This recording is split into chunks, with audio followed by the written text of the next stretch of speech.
Welcome aboard. This is your captain, Rachel Jacobs speaking. Congrats on winning this free vacation, and I hope you're excited to join me on this 4-day adventure where we will be visiting the beautiful Bahamas. Welcome to day 1. Today I recommend exploring the entire ship to learn your way around. While you get familiar with your surroundings, I will be discussing the question, how does your product use or challenge conventions, and how does it represent social groups or issues? My magazine uses the typical conventions seen in many magazines. On the top of my cover page, I have a masthead which is exploring in a huge bold font and a bright hot pink shade to match the color of the clothes my models are wearing. Most magazines have their titles in the same area on the top and the same size to place emphasis on the cover page. The background image of my cover page is a photo of my models, my mom and my sister.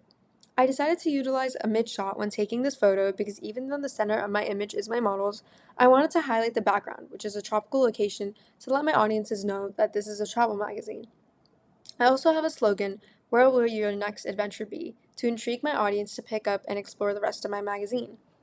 For my table of contents, the typical conventions I used were page numbers, featured articles, and photos that go along with some articles. Instead of having my contents listed straight down like most magazines, I decided to switch between some articles on the right and some articles on the left of the page. This allowed me to have more space for photos and to be able to have the sun setting in the middle of the page. Most table of contents are against a plain background color, but I chose a background image of a pretty sunset that I took a photo of. To make sure my contents can be seen clearly by my audiences, I dimmed the photo by having the background as black and slightly made the image transparent. I also changed my font color to white to stand out against the background image. The World's Most Amazing Places is a specific travel magazine that I was really inspired by.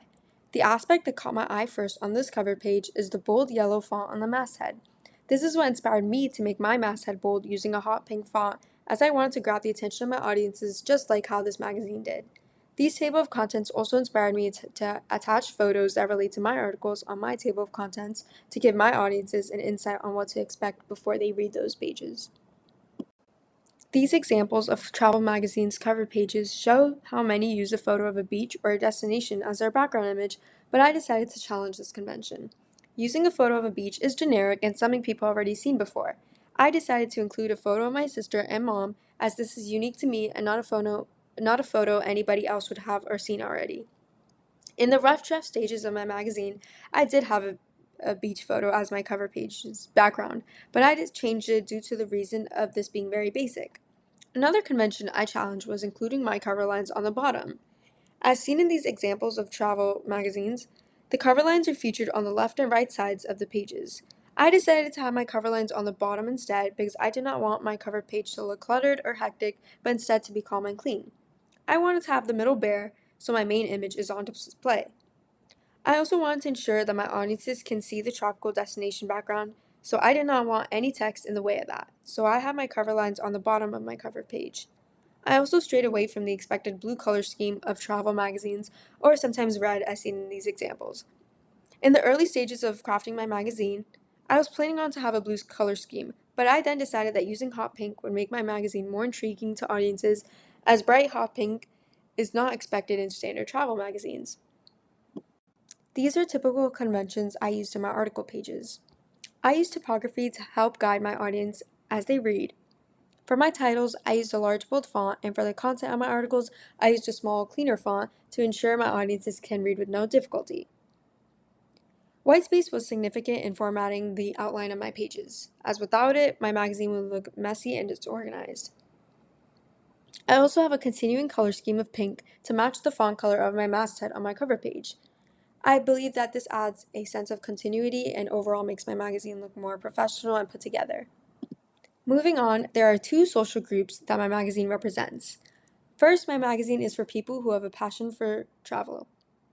I created this magazine for people who enjoy traveling for leisure and love exploring new places just like me. I love traveling, so I think my magazine will appeal to people with these same interests. The second social group my magazine represents are young adults who want to experience traveling more. The reason why I say young adults is because older adults are already most likely experienced with traveling and wouldn't need to read an article that focuses on tips for a first time cruiser. Young adults also enjoy quick, fun reads, such as my article on where you should travel this year based on your birth month. Welcome to day 2. Today we will be at sea the entire day. The question I will be answering today is, how does your product engage with audiences and how would it be distributed as a real media text? My product engages with audiences who have a passion for traveling in many ways. The huge, bold pink title, Exploring, is eye-catching and will prompt my audience to explore the rest of my magazine. While viewing my cover page, they would read that my magazine includes a chance to win a free vacation. This would intrigue them to continue reading my magazine because who wouldn't want to possibly win a free vacation? My magazine also has an article that everyone is included in because it is based off birth months, so this would be a quick, engaging read for anyone. I would distribute my magazine as a real media text online through a website. I chose online rather than distributing physically on paper, as young adults are more likely to read a magazine online rather than in person. As the world is growing more digitally, more people, especially younger generations, don't buy paper magazines. I chose to distribute my magazine on a website so I can upload different issues of my magazine when made and my audience would have an easy access to them all. A monthly or yearly subscription will be options to access the entire magazine. I would also advertise my magazine on social media, as my target audience, young adults, are huge users of social media. I would use Instagram, the most popular social media app used by my target audience, to attract more attention on my magazine. Welcome to day 3. Today we will be arriving at the Bahamas. Before we reach the port, I am going to discuss the question, how did your production skills develop throughout this project? Before I began working on this project, I was familiar with Canva, but I have learned much more through the process of working on this project. A new skill I learned was editing and removing the background of photos. This helped me create cleaner photos without unnecessary background that I did not want. I used this a few times throughout my project. For example, I used this cutout of my model with a suitcase for my first article. Using the background remover and magic eraser tools were very beneficial and something I did not know how to use before this magazine. I also learned that I could add special effects to my fonts, such as a shadow or a neon glow, to make specific text stand out more on my pages. My favorite new skill I learned through this project was adding photos inside numbers, like I did for the numbers 2024 on my 4th page. I think this is extremely cool and made my article much more appealing.